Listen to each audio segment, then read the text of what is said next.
à tous et à tous, bienvenue pour ce nouvel épisode du Hub, nouvel épisode de la saison 3 surtout. Appelez vos potes, envoyez-leur le lien de ce live, ça se passe maintenant et on va parler de fake news. Alors on va se poser les questions, pourquoi on croit aux fake news, qu'est-ce qui fait qu'on croit aux fake news, comment on les démantèle. On va aussi voir qu'il y a un business lucratif derrière assez énorme et puis comme à chaque épisode, on aura l'instant gaming dans lequel vous allez pouvoir répondre à des questions et gagner des cadeaux. Mais avant ça, d'abord, je vous propose de passer tout de suite à la présentation de nos invités et de ne plus attendre. On reçoit aujourd'hui Aude Favre, qui est journaliste, et Guillaume Bescontornadijo, qui est étudiant de Lefray. Bonjour Guillaume. Bonjour Aude. Salut. Ravie de vous avoir avec moi aujourd'hui. Aude, je te propose qu'on commence par toi, par une petite présentation et que tu nous parles aussi de ta chaîne Aude What the Fake. Moi, je suis journaliste depuis, je dirais, plus de 15 ans. J'ai travaillé vraiment, un parcours un peu classique pendant plus d'une dizaine d'années, je dirais, avec des enquêtes pour tout type de... tous les grands, France 2, France 5, toutes les grosses chaînes, etc. Et puis, je suis sur YouTube depuis 5-6 ans. Quand j'ai commencé à en avoir vraiment marre de la désinformation, je me suis dit qu'il fallait peut-être porter la voix un peu plus loin parce qu'à ce moment-là, j'avais déjà commencé à co-créer avec plusieurs journalistes une association qui s'appelle Fake Off et qui intervient dans les collèges, dans les lycées, dans les écoles d'ailleurs, pour sensibiliser les gens à la désinformation. Voilà. Et à ce moment-là, je me suis dit, OK, il faut créer une chaîne YouTube. C'était après l'élection de Trump. Et ça m'avait vraiment frappé à quel point le mensonge pouvait porter des gens comme ça au pouvoir à un tel niveau. Et donc, j'ai créé ma chaîne YouTube, effectivement, qui s'appelle What the Fake. Et là, depuis quelque temps, j'ai un projet, mais qui me porte le matin, le midi, le soir.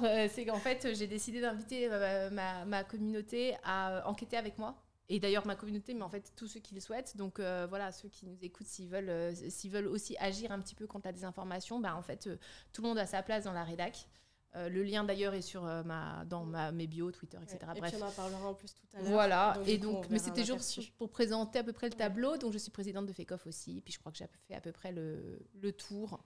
Voilà. Très bon nom de chaîne YouTube, d'ailleurs. C'est trop bien. What the Fake. Ouais, c'est gentil. J'adore. Merci. Guillaume, à toi, tu es donc étudiant de Lefray. Ouais, c'est ça.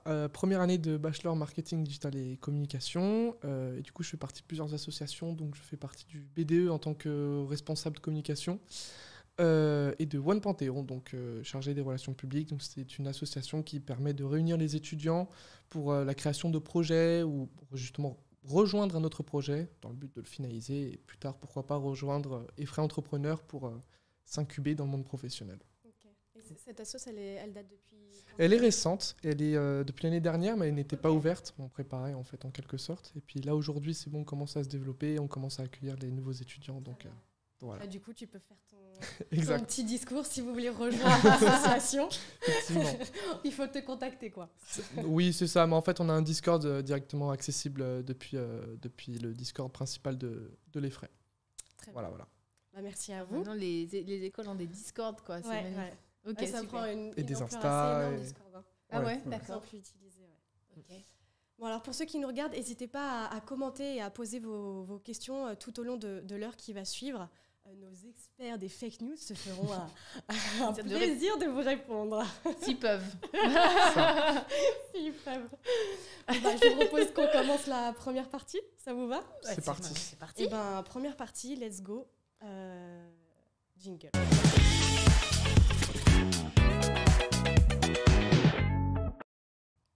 Alors, pour cette première partie, j'avais un peu envie de vous demander de nous raconter la fake news. Alors, vous avez le choix. Soit vous avez le droit de nous raconter une fake news auquel vous avez cru, qui vous a bien eu. Soit une fake news qui vous a marqué parce qu'elle a eu une ampleur assez énorme dans le monde, etc. Enfin voilà, vous choisissez. Mais vraiment une fake news qui vous a marqué l'esprit. Guillaume, je te propose de commencer par toi. C'est parti. Alors non, moi en fait c'est une fake news qui a impacté le monde entier, que j'ai pas forcément vécu directement, mais c'est les États-Unis directement avec l'attaque qu'ils ont menée en Irak concernant, enfin sous prétexte qu'ils avaient trouvé des armes de destruction massive. Donc en fait ils avaient monté tout un dossier qui s'apparente être faux. Pour en fait mener une coalition internationale dont la France n'a pas fait partie. Donc on peut être content. Et en fait, tout simplement, après les attaques, on a vu que l'ONU avait dépêché une équipe sur place pour vérifier tout ça. Et il s'est avéré que c'était complètement faux et que c'était juste pour vouloir se venger après les attentats du 11 septembre. Et voilà, plein de citoyens sont morts, plein d'innocents sont morts finalement. Donc voilà, ça peut avoir des conséquences assez graves. Je pense qu'on va en parler juste après. D'ailleurs, je ne sais pas si les responsables ont été vraiment inquiétés. Bien sûr que non. Bien sûr que non. Non, mais... Mais c'est pour dire, parce que voilà, c'est un gouvernement qui a dénoncé ça, et pour le coup, c'est faux. Donc si on peut même plus avoir confiance au gouvernement, comment on fait pour vérifier finalement Oui, c'était un discours avec beaucoup d'aplomb. C'était Colin Powell, non ? C'est ça. Ouais, c'est ça. Vous pouvez le retrouver. Colin Powell, il montre même. Ça date de 2002 ou 2003. Ouais. Je crois que c'était 2002, si je dis pas de bêtises. T'étais jeune, toi ? Non, mais j'étais même pas là. Mais moi, j'étais devant ma télé, mais. Oui, mais c'est intéressé aux fake news plus tard, et c'est comme ça qu'il est tombé dessus. D'accord. Non, mais c'est pour dire quoi. Carrément. Aude, à ton tour. Moi, il y en a beaucoup, parce que c'est vrai que du coup, je baigne un peu dedans, mais il y en a une qui m'a particulièrement marquée il y a 2 ans. En fait, j'ai fait toute une enquête sur le business de la désinformation. Et dans ce cadre-là, j'ai rencontré un jeune homme qui a peut-être ton âge, je pense, il s'appelle Joël Van Geluve. Et en fait, lui s'est retrouvé en fait, menacé et au cœur d'une histoire incroyable, parce que après une tuerie aux États-Unis, un homme l'a accusé. A dit que c'était lui le tueur. Ouais. Le gars, si tu le vois, c'est un petit jeune, il est là, il joue de la guitare, il veut juste faire de la gratte dans sa vie et qu'on lui foute la paix globalement. Et il s'est retrouvé, il a dû bouger avec sa famille. Il y a des mecs qui lui ont dit on va te faire la peau, machin et tout. C'était un meurtre à Charlottesville. Je ne sais pas si vous vous souvenez. Bon, bref, un gros truc, quoi. Et derrière, j'ai interviewé d'ailleurs la personne qui l'a accusé. Il n'y a pas eu que lui, mais lui, il a fait partie des gens qui l'ont accusé. Il a dit oui, bon, ça va, je l'ai payé. Et en fait, oui. Parce que le mec a tellement d'argent. Je le connais, c'est parce que j'ai regardé ton. Quand je lui montre, oui, c'est peut-être ça. Quand tu lui montres, tu dis vous vous souvenez de ce jeune homme, etc. Et il dit d'abord il fait style, je ne sais pas, puis après finalement il sait, puis il dit écoutez, ce jeune homme je l'ai payé, donc c'est bon quoi. Sauf que franchement le gamin, c'est plus un gamin, mais il est vraiment abîmé. Enfin moi il me fait beaucoup de peine. Il est plus sur les réseaux sociaux, il a peur un peu de tout le monde et il est devenu dépressif après ça quoi. Donc un peu lourd quoi. Effectivement, je pense que ces gens-là ne se rendent pas compte. Non, ils sont trop loin. Et c'est là où on se rend compte aussi que les fake news, elles peuvent faire des victimes. Moi, notion que je n'avais pas du tout en tête. Ah si, mais nous on en parle souvent. Il y a quand on va dans les collèges, dans les lycées avec l'association Fake Off. On va. En tout cas, moi, un exemple que je donne, mais il y en aurait beaucoup, c'est un autre jeune qui s'appelle Anas Modamani. J'espère que j'écorche pas trop son nom. C'est un peu vieux entre guillemets maintenant, mais c'est un réfugié qui avait fait un selfie avec Angela Merkel. C'était assez. Ça avait beaucoup tourné, notamment dans les cercles d'extrême droite. Avec pour sous-titres, pour les gens de regarder Angela pose avec le tueur, etc. Parce qu'il y avait eu des attaques par la suite. Et, donc, et ce mec-là, donc, il a été assimilé à un tueur. Et sa photo avec Angela, elle a circulé.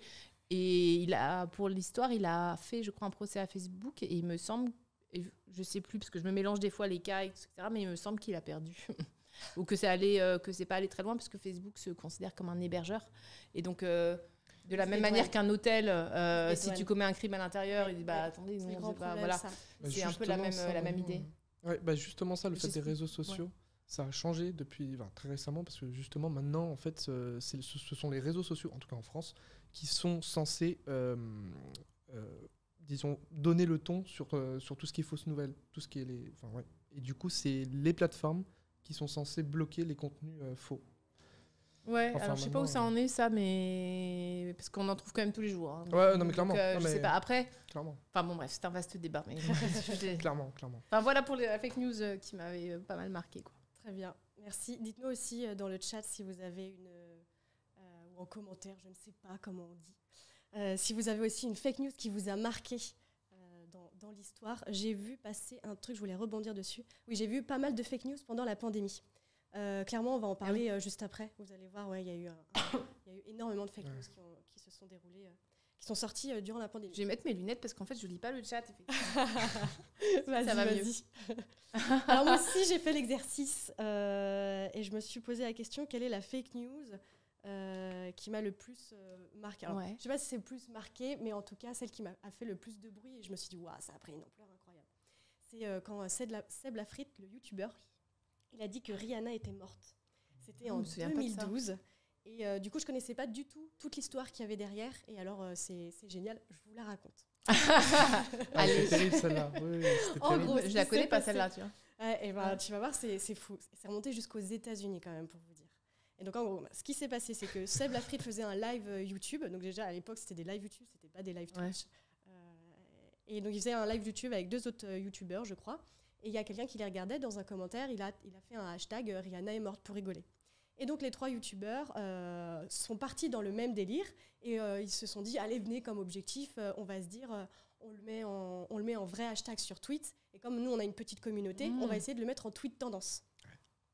Donc ils ont commencé à faire le hashtag. Ils ont commencé à faire le hashtag Rihanna est morte.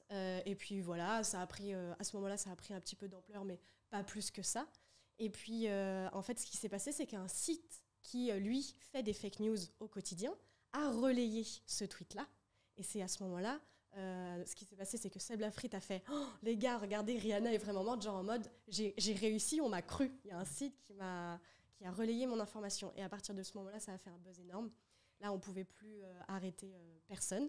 Ça a fait un buzz mondial, c'est remonté jusqu'aux États-Unis. De mémoire, Rihanna ne s'est jamais exprimée sur le sujet, mais en tout cas, il y a des membres de sa famille qui se sont exprimés sur le sujet. Il y avait des RIP sous les vidéos de Rihanna sur YouTube partout. Il y a des médias comme TF1, LCL, Voici, Gala, tout ça qui reprenaient cette information-là. Du coup, ça a engendré des tweets encore et encore. Et puis, il y a eu dans une vidéo de McFly et Carlito, c'était qui était le papa de qui. Justement, il y avait le papa de Seb Lafrite. Et c'est là où on a appris qu'ils ont même reçu, ses parents ont reçu une mise en demeure de 300 000 € si Seb Lafrite s'exprimait encore une seule fois sur le sujet. Ah ouais, les Américains, ils déconnent pas du tout. Je crois que je sais pas si ça venait des Américains ou de la France. Je sais pas. Je ne donnerais pas que ce soit les Américains, mais bon, je sais pas. Ouais. Mais voilà. Donc, truc assez énorme. C'est chaud.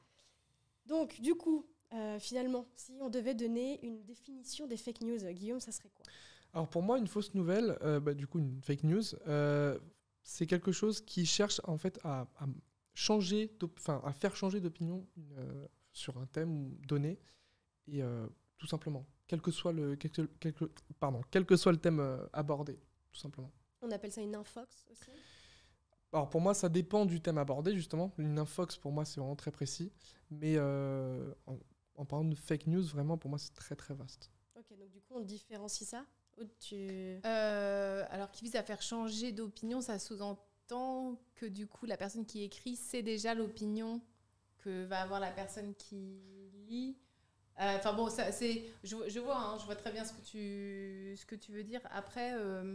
Est-ce que c'est ça la définition ? De toute façon, c'est assez compliqué. Moi-même, je me triture souvent la tête sur cette question-là. Qu'est-ce que c'est qu'une fake news ? Parce qu'en fait, il y a des choses factuellement fausses. Par exemple, je sais pas, j'habite en dessous de la Tour Eiffel. Oui, c'est une fake news, c'est faux. Mais souvent, ça prend des formes beaucoup, très diverses, très variées. Il y a aussi des insinuations.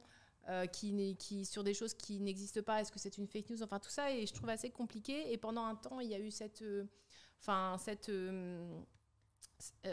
définition qui a correspondu, mais qui pour moi ne va pas non plus, qui est qu'il y a une intention La fake news, c'est d'écrire quelque chose quelque part de faux ou de trompeur dans l'intention de manipuler.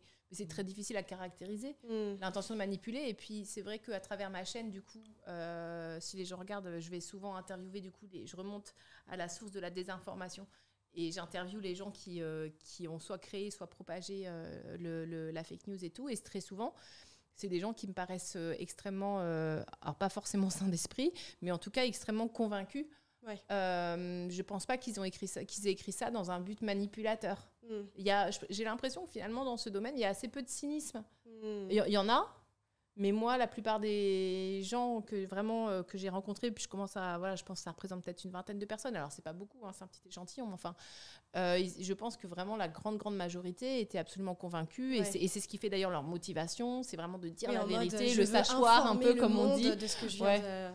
Oui, c'est ça, c'est leur mission, etc. Donc, du coup, voilà, tout ça est très compliqué. Moi, je préfère souvent parler de ce qui fait la solidité d'une information.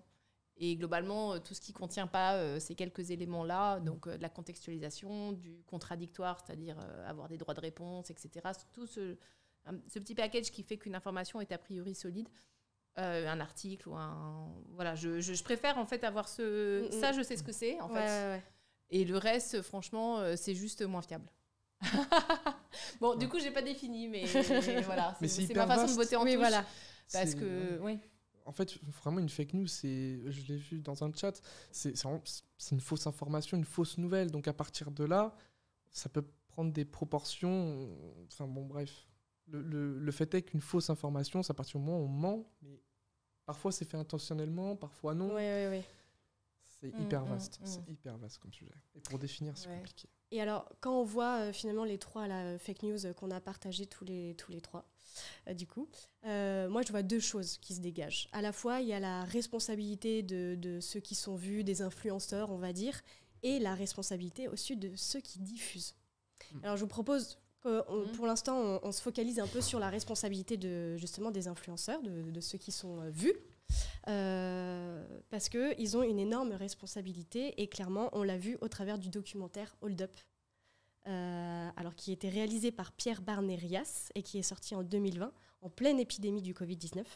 Et alors à ce moment-là, quand ce documentaire est sorti, il promettait de nous en dire davantage, de nous donner un peu toute la vérité, entre guillemets, de nous ouvrir les yeux. Le scoop, c'était même que le virus aurait été inventé par l'Institut Pasteur. Et alors personnellement j'ai pas vu ce documentaire, mais j'en ai beaucoup entendu parler. Ça a fait un buzz énorme à l'époque. Et d'ailleurs quand j'ai préparé l'émission, je me suis dit mais en fait par définition, est-ce qu'on peut appeler ça un documentaire? Question qui reste en suspens parce qu'un documentaire vraiment c'est relater des faits réels. J'ai regardé la définition, donc je me suis dit quelle est la définition exacte du documentaire? C'est une vraie question. Voilà. Bref. Question. Bref, répondez-nous dans le chat. C'est ça. Aude, du coup, donc, tu as réalisé le reportage Fake News, la machine Afrique, avec Sylvain Louvet, dans lequel justement vous parlez de ce documentaire-là. Quelle a été votre motivation à tous les deux lors de ce reportage? Pourquoi vous êtes partis de ce documentaire Hold Up?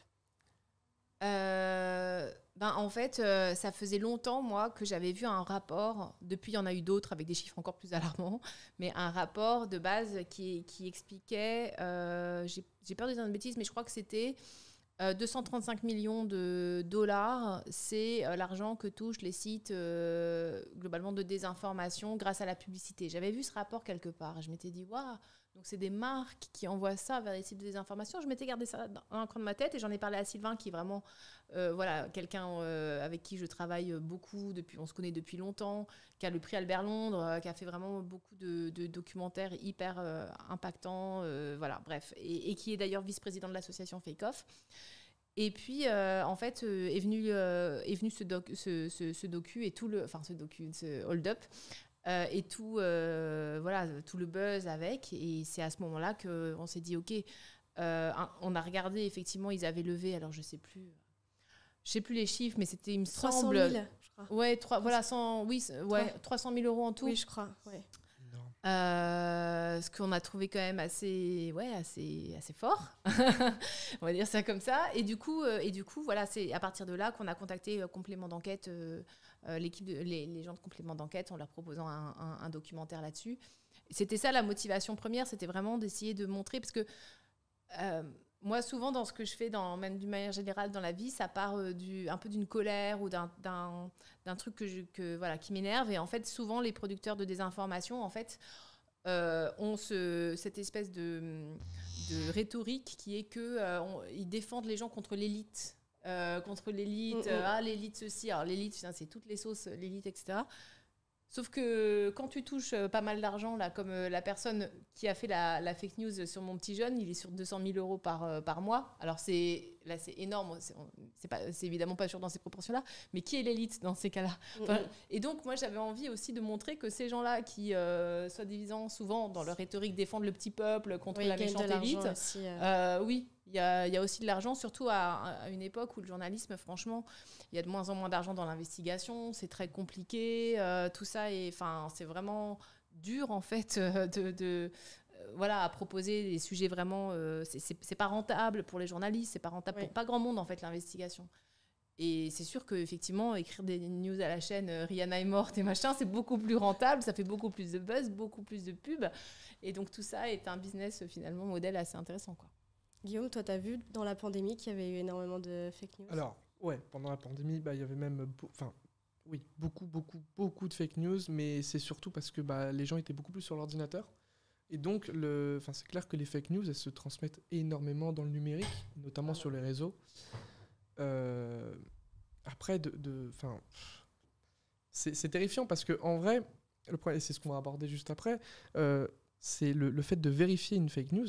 Parfois, on ne sait pas comment faire et on se retrouve inconsciemment, même si on ne sait pas si c'est vrai, on ne sait pas si c'est faux, rien qu'en lisant le titre d'un journal, par exemple dans une pop-up, dans une publicité, ça reste dans notre subconscient et après, on arrive à le ressortir dans des conversations et du coup, c'est comme ça que prend la fake news. Et ouais, c'est terrifiant. Juste, je vois un petit... Je peux rebondir sur... Bien sûr, je t'en prie. Il y a Grosbed. Il y a Chilp Eric que je connais. Salut Chilp. Il est dans la rédac.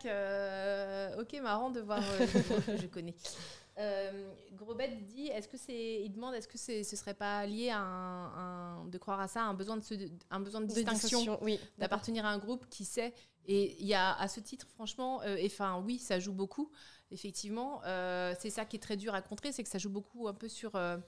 Je veux pas dire ça de manière, je sais pas si c'est le bon mot, mais j'allais dire le narcissisme, en tout cas l'estime de soi, c'est-à-dire qu'en fait, c'est presque triste à dire, mais souvent le conspirationnisme te redonne une estime de toi-même parce que tu as quelque chose contre lequel lutter et tu peux agir et tu retrouves une communauté, etc. Et il y a une expérience hyper intéressante dont je parle de temps en temps. Vous pouvez peut-être la retrouver, il s'appelle Simon Oxenham, je crois, Oxenham, j'espère que je dis pas de bêtises, mais je crois que c'est ça. Et c'est un chercheur allemand, et pour la faire très courte, en gros, je schématise parce que j'ai lu il y a très longtemps son expérience, mais il a fait croire une théorie conspi à deux groupes. Un groupe auquel il disait cette idée-là, donc je sais pas, une idée...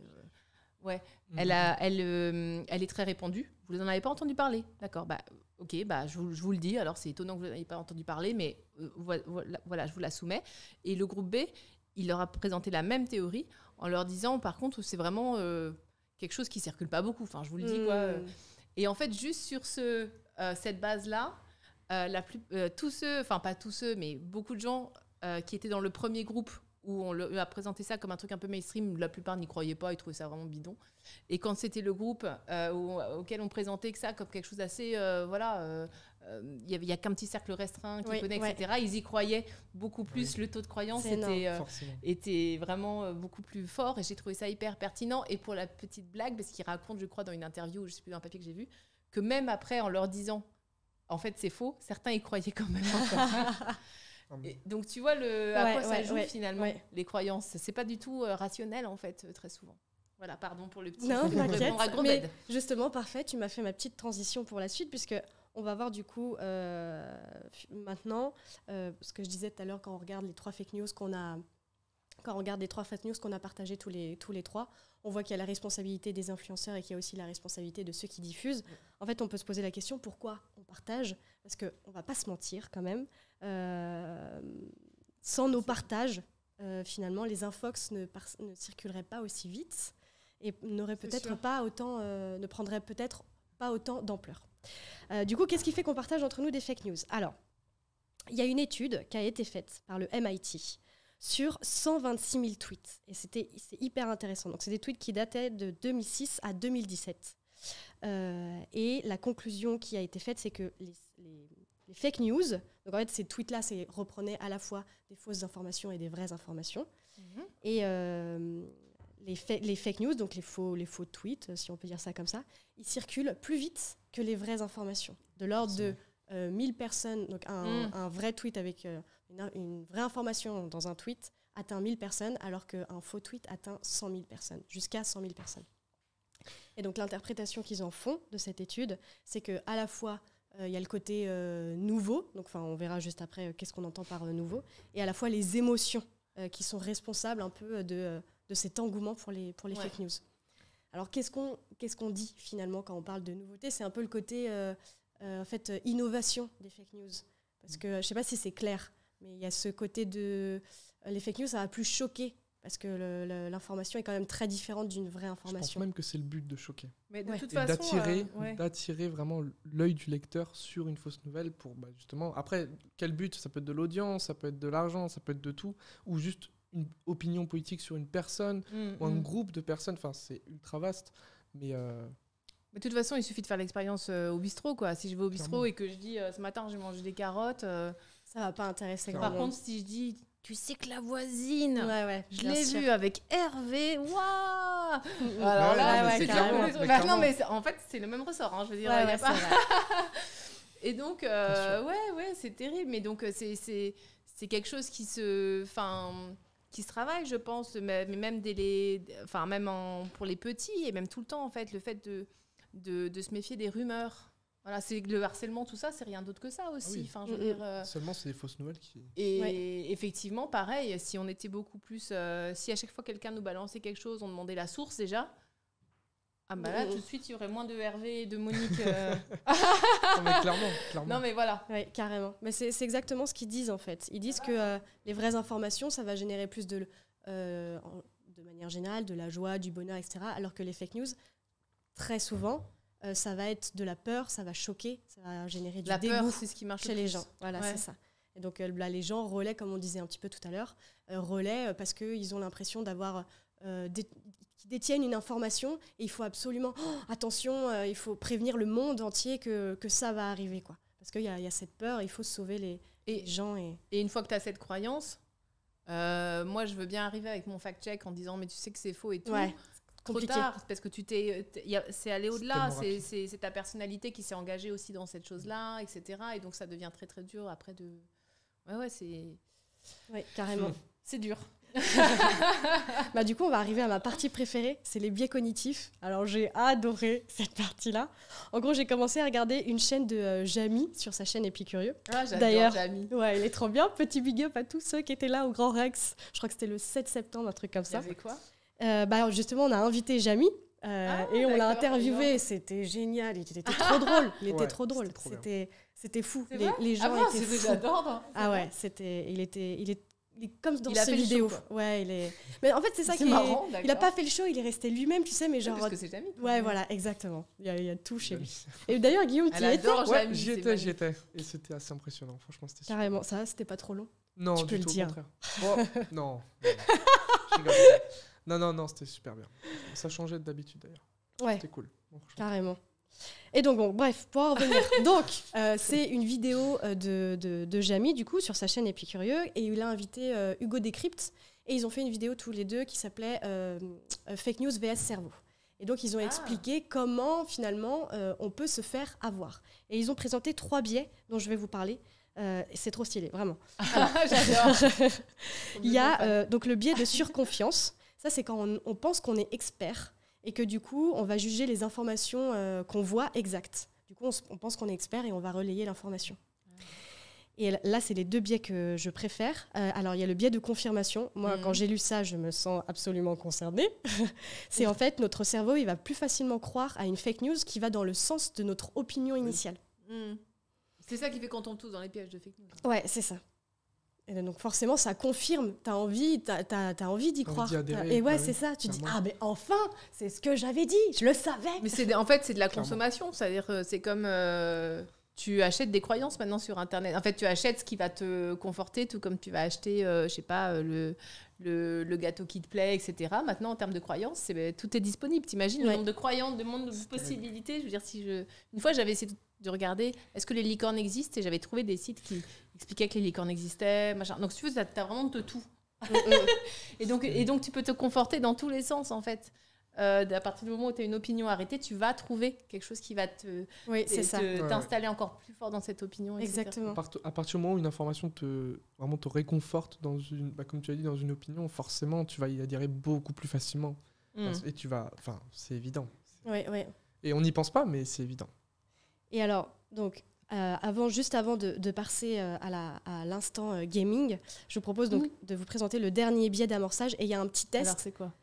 Du coup, vous pouvez aussi participer, ceux qui nous regardent. Alors, j'ai une petite énigme pour vous. Du coup, pour vous. Oh là là, Alors, attention. écoutez bien. J'ai peur. Dans un lac. Et donc, c'est pour illustrer le biais qui s'appelle le biais d'amorçage. Dans un lac, il y a un champ de nénuphars. Chaque jour, sa taille double. S'il faut 48 jours pour que ces plantes couvrent tout le lac, combien de jours ont-elles besoin pour en occuper la moitié ? Alors là, ce que je vous demande, même à ceux qui nous regardent, c'est de pas de réfléchir et de pas de se dire, ok, je veux vraiment la réponse exacte. C'est juste, ce test-là, il est fait pour montrer c'est quoi notre réponse intuitive. Il faut que tu redises. Tu peux, je suis désolée. Ok, je refais. Dans un lac, il y a un champ de nénuphars. Oui. Dans un lac, il y a un champ de nénuphars. Chaque jour, sa taille double. S'il faut 48 jours pour que ces plantes couvrent tout le lac, combien de jours ont-elles besoin pour en occuper la moitié ? J'ai Je une suis réponse dans ma mauvaise à tête, ça. mais je vois le chat et je me dis que Oui. j'ai tort, donc je sais pas trop. Alors, en vrai, Je suis parce trop que là, nulle. ils font genre, ils ont la bonne réponse. Grave. Hein, je vous vois, d'accord, vous avez réfléchi, je vous avais demandé de ne pas réfléchir. Je me sens En trop gros, nulle, dis donc. Tout le monde a la- la réponse sauf moi. La vraie réponse, c'est 47 jours. Et Mais en pourquoi fait, tout est fait dans ce test parce que, en gros, s'il faut 48 jours pour que ces plantes couvrent tout le lac, sachant que chaque jour, elles couvrent la moitié, Mais oui. du coup, aux 47 jours, elles seront à la moitié du lac et le 48 jours, elles couvrent l'autre moitié. Donc ça, c'est la réponse. Et ce qui est intéressant, c'est que, en fait, la réponse intuitive qui vient très rapidement, c'est 24.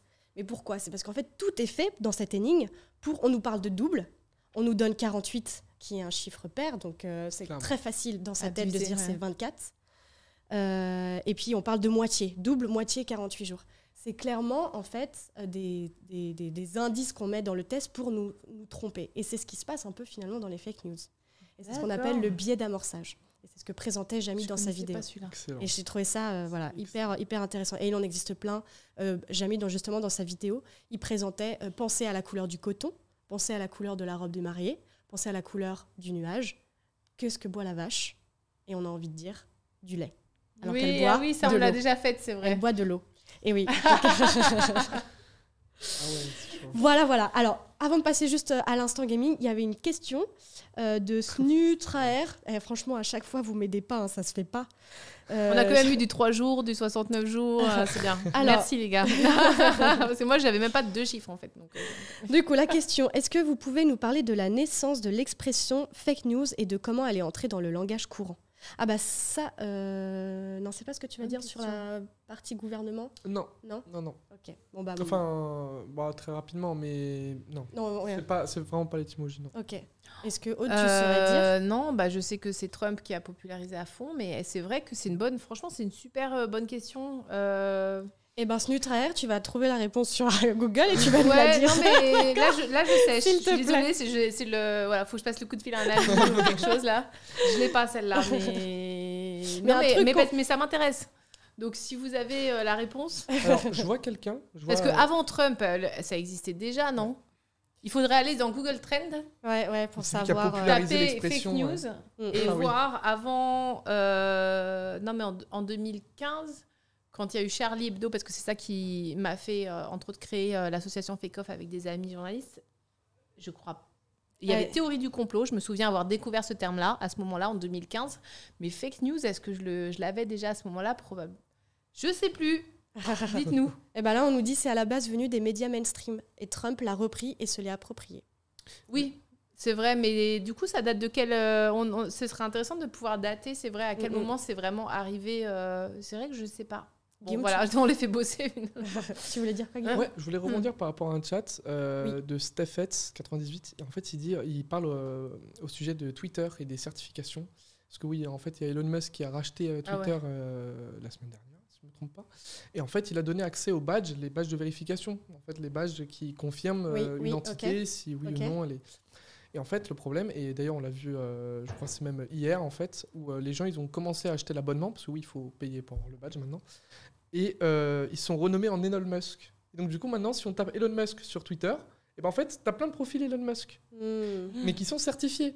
Donc du coup, finalement, si tu ne connais pas l'ID, l'arrobase, enfin l'ID quoi, de ton influenceur ou de la personne que tu recherches, ou de l'entreprise, enfin l'entité, ça veut plus rien dire, quoi. Ah non, ça ne veut plus rien dire. Parce que maintenant, aujourd'hui, par exemple, là, je veux certifier mon compte, j'achète Twitter Blue, et hop, c'est bon, j'ai une certification, et je pourrais me faire passer pour toi, par exemple. Est-ce que ça veut dire qu'il faut que j'achète vite mon... Bah non, ça sert à rien. Ça sert à rien, parce qu'en fait, il peut y avoir 30 000... Bah voilà. Mais à partir du moment où tout le monde a une vérification, tout le monde a un badge, bah ça vérifie plus personne. Donc, il va y avoir 80 Emmanuel Macron. Ben oui, mais ça m'étonnerait. Ah putain, ça va être joyeux. C'est terrible. Et ça, c'est grave, ouais. Les badges étaient faits justement pour vérifier qu'une entité est réelle et voilà. Et bah maintenant, ça n'a plus aucun sens.